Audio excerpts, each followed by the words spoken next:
Sveiki, malonūs klausytojai. Aš Monika Kuzminskaitė, sveikatos ir mitybos psichologė ir čia Šaukšto proto tinklalaidė. Šią savaitę noriu papasakoti apie knygą pavadinimu Beyond Anxiety – Curiosity, Creativity and Finding Your Life's Purpose. Knygos autorė Marta Beck. Knygos į lietuvių kalbą išverstos neradau, tikiuosi, kad ji pasirodys. Todėl rekomenduoju ją anglišku pavadinimu. Gali atrodyti, kad mus nuolat siurbia nerimo sūkurys.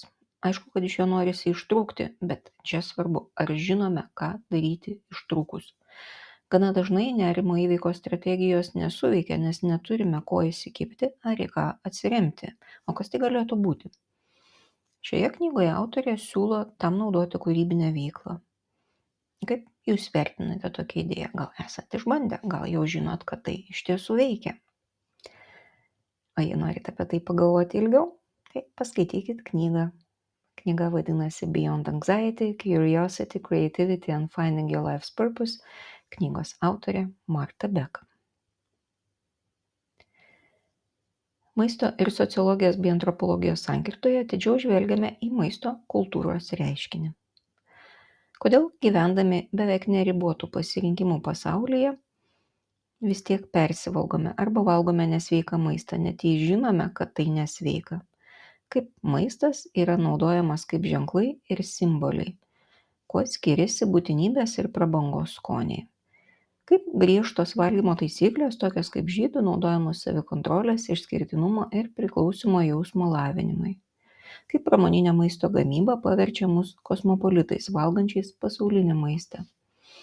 Kaip kolonijinės Amerikos moteris naudoja vištieną kaip pasipriešinimo įrankį. Kokius lyties stereotipus randame kulinarinių laidų ekranuose. Kaip maistą gaminančios mamos perduoda galios ideologiją. Kaip maistas naudojamas saviraiškai ir įgalinimui kultūrose, kur tradiciškai moteris tyli. Ar maisto gaminimo vaidmenys, kurie paprastai yra paskirstyti pagal lytį, yra problema tos pačios lyties šeimose? Kuo pasižymi pankų maisto kultūra? Kaip maistas naudojamas religinėse ceremonijose ir ritualuose, tokiuose kaip maisto dalijimas ar pasninkavimas, kaip tai atrodė viduramžiuose ir kaip tai atrodo dabar. Kaip reklama kelia naujus reikalavimus kūno vaizdui ir kaip tai keičia valgymo įpročius. Kaip kinta maisto gaminimo tradicijos ir įgūdžiai. Viešas valgymas kaip specifinis socialinis reiškinys. Kodėl tiek daug dykumų gyventojų serga diabetu? Kaip pramoninė maisto gamyba veikia kasdienių prekių kainas ir tuo būdu veikia žmonių mitybą. Kaip nykstant mamos maitintojos vaidmeniu keičiasi mamos socialinis vaidmuo. Ar maistas yra nuotykis? Kas yra lėto valgymo judėjimas? Kokią ekonominę naudą gauna korporacijos iš vis labiau storėjančių tautų? Kodėl maisto dalyjimas nesprendžia, o didina vargingai gyvenančių žmonių padėtį? Na ir jeigu galvojat, kad maisto kultūra yra tik apie tai, ar sumuštinis su sūriu teisingai daromas su juoda ar su balta duona, tai matyt jau galima pradėti galvoti ir kitaip. Maisto kultūra yra tokia plati sritis, kad akis raibsta. Dar aptikau Deborah Lupton ir Zena Feldman redaguotą knygą pavadinimu Digital Food Cultures, kuri gilinasi tik į skaitmeninius maisto kultūros aspektus. Pasklaidykim jos turinį. Kaip stebim savo kūną skaitmeninėje erdvėje ir kaip jį reprezentuojam. Kaip maisto video turinyje atsispindi gausa, lytiškumas ir emocijos. Esi tai, ką instagraminė arba švaraus valgymo ideologija. Simbolinė maisto reprezentacija. Veganizmas ir sveikizmas. Kaip kalbame apie maistą ir apie sveikatą skaitmeninėse veganų bendruomenėse. Kaip gastronomijos sritį veikia maisto apžvalgininkai mėgėjai. Skaitmeninės garsenybės kulinarijoje ir skaitmeninės maisto aplinkos. Ar maisto atliekų klausimas yra moteriškas. Skaitmeniniai būdai dalyvauti vietinio maisto vartojime. Kaip kuriame visuomenės ir maisto vizijas per skaitmeninės medijos prizmę. Kokias paslaugas kuriame skaitmeniniam valgymui. Į sveikatą antropologijos studentai, ieškantis temų rašto darbams, aš jums iš anksto pavydžiu. Prieš kažkiek laiko visai džiaugiausi radusi terminą maistautojai, kuris spėju yra lietuviškoji foodies versija. O štai šiandien skaitau tyrimą apie foodies, konkrečiau kiniečių maisto turistus Taivanėje. Valgymo motyvacija turėjo reikšmingą poveikį valgymo patyrimui. Logiška. Valgymo patyrimui reikšmingą poveikį turėjo ir po valgymo patiriamos emocijos. Teigiamas valgymo patyrimas, bet netiesiogiai emocijos reikšmingai prisidėjo prie didesnės psichologinės gerovės.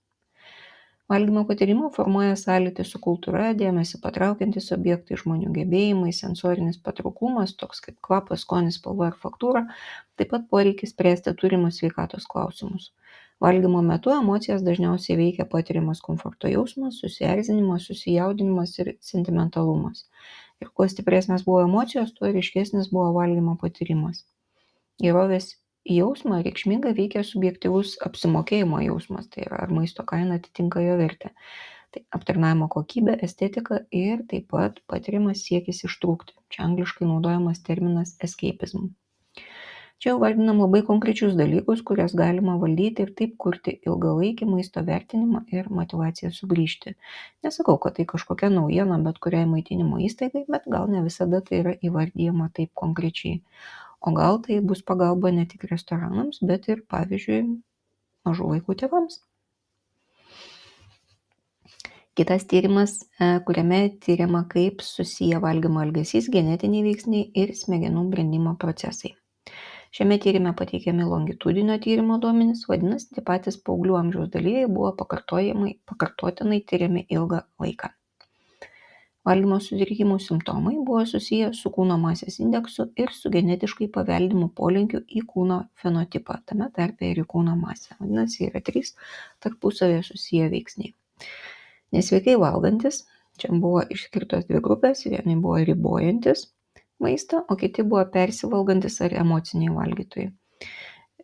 Visos šios grupės buvo labiau linkusios pasižymėti problemų eksternalizavimo elgesiu, tai yra agresyviu, nekontroliuojamu ir impulsyviu, taip pat vis stiprėjančiu dietiniu elgesiu, persivalgymu ir problemų internalizavimo elgesiu.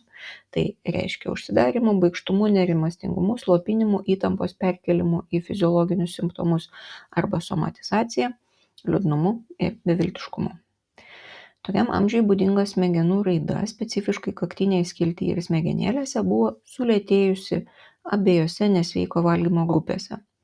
Emocinio valgytojų grupiai buvo priskiriama didesnė bulimijos tikimybė, o paaugliai su dėmesio ir elgesio sutrikimais buvo labiau linkę persivalgyti ar valgyti vedami emocijų.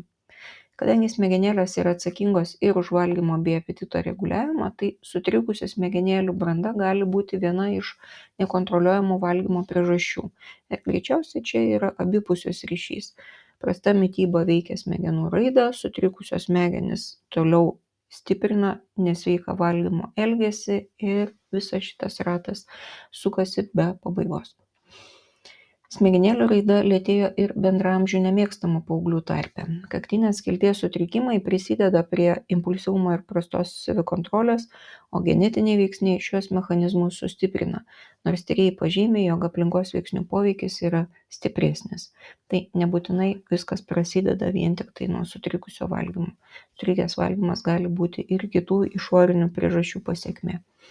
Ir nors atrodo, kad laisvės tarp visų šitų veiksnių yra nedaug, bet aš vis tiek tvirtai tikiu, kad žinoti, suprasti ir laikytis sveikos mitybos principų yra svarbu bet kokiu atveju, nepriklausomai nuo genų, aplinkos ir būsenos, nes tai vis tiek veda į geresnę sveikatą, negu galėtų būti valgant kitaip. Kad valgyti reikėtų tuomet, kai lauke šviesu, jau girdėjau, bet ši mintis niekada taip nenugulė į vietą, kol neperskaičiau šio tyrimo. Pradėkime nuo to, kad turim ne tik centrinį cirkadinį, tai yra dienos ir nakties ritmo laikrodį galvoje, bet ir periferinį visame kūne susijusi su gliukozės apykaitos ciklu. Valgymas naktį didina diabeto riziką, nes šie 2 ritmai išsiderina, todėl sutrinka tolerancija gliukozei. Tyrimo grafike skirtumas atrodo tikrai įspūdingai, lyg naktinis valgymas būtų sudarytas vien iš gryno cukraus. Eksperimento metu dirbantiems naktį ir valgantiems ir dieną ir naktį žmonėms nustatyti reikšmingai blogesni tolerancijos gliukozei rodikliai nei žmonėms dirbantiems naktį, bet valgantiems tik dieną. Na, o tada jau pradedu galvoti apie žiemą ir valgymą visai ne dienos metu. Ir apie naktipečius. Ir apie žiemą augantį svorį, nes per dažnai valgome nešviesiu paros metu. Ir kaip mano viena skaitytoja pakomentavo, žmonės, kurie iš viso gyvena šiaurinėse platumose ir labai ilgai būna tamsoj, o kartais ir pusę metų. Nors valgymo langas atrodo labai logiškas, susijęs su šviesa ir su serotoninu ir labai lengvai pamatuojamas. Na, bet matyt, čia vertėtų apsvarstyti ir visus atvejus ir ko gero paieškoti ir daugiau tyrimų, kurie būtų atlikti su žmonėm, kurie iš tiesų gyvena labai tamsiose platumose. Ką jūs apie tai galvojate? Šiai savaitei tiek. Aš Monika Kuzminskaitė, sveikatos ir mitybos psichologė, padedu spręsti kasdienius ir sudėtingus elgesio, mąstymo ir emocijų klausimus. Rašau, skaitau paskaitas, teikiu psichologinės konsultacijas. Mane rasit socialiniuose tinkluose vardu Šaukštas proto arba gyvai Vilniuje Goštauto gatvėje. Rašykit man asmeninę žinutę socialiniuose tinkluose arba elektroniniu paštu adresu šaukštas.proto@gmail.com. Skanaus, taikos ir ramybės.